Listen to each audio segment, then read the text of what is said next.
Barbacoa Real, ubicada en carretera Amialco Galindo, kilómetro 29, Amialco, Querétaro. Vamos a presentar a una persona que estudió administración de empresas, pero se fue totalmente de lleno al área del arte, más específicamente en la parte del cine.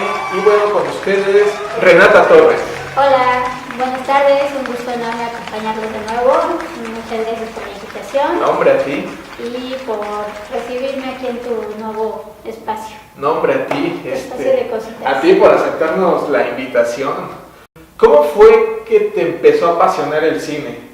O sea, tú estabas estudiando administración de empresas y de ahí cómo surgió. Fue un poquito antes de la carrera de administración, o sea, desde que estaba yo chiquita tenía como que esta idea de hacer cine y todo, pero no sabía cómo era, ¿no? Yo quería hacer un poco más de documental porque me gustaba ver así como que documentales y todo. Yo decía, yo quiero ir a hacer una historia así, ¿no?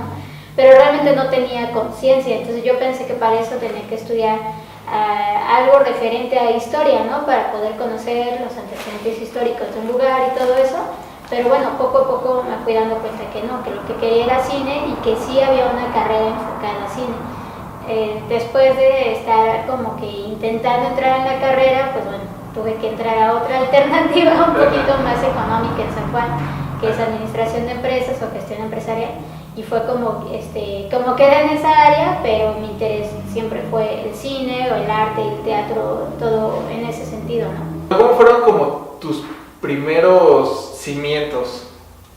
Pues yo creo que los primeros cimientos siempre son primero como cinéfilo, ¿no? O sea, bueno, sí, o sea, primero empiezas a querer contar historias a partir de lo que ves, ¿no? O de las historias que ves en la tele que dices, ¡ay, cómo harán eso!, ¿no?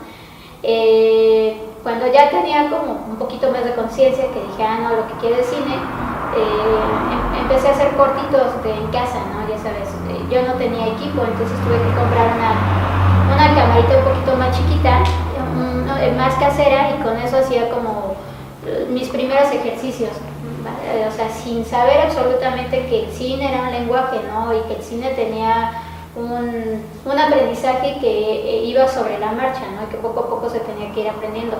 Entonces, con esa camarita y con cosas que tenía en casa, pues empecé a hacer cortos. O sea, el primer corto que hice fue sobre un reloj que mi abuelo le había dado a mi papá, y después mi abuelo ya nunca regresó, pero se quedó el reloj, entonces era como que ese simbolismo sin querer. Mi abuelo se fue, lo único que dejó fue el tiempo, ¿no? Algo así medio extraño, pero estaba muy chiquita para entender que era una historia diferente, ¿no? Y que tenía que aprender a hacerla desde abajo. Entonces, primero empecé viendo películas, y ya a partir de ver películas y de ver que tenía un lenguaje, esa necesidad de contar una historia, pues poco a poco ir aprendiendo. Pero obviamente creo que siempre se empieza desde las películas, ¿no? Desde lo que ves de niños, o las series, o las caricaturas, bueno, porque el cine son muchos lenguajes, ¿no? Entonces, a partir de todo eso que vas aprendiendo como niña, pues es como en adulto ya lo desarrollas como un arte, o como una ciencia, o como un lenguaje, ¿no?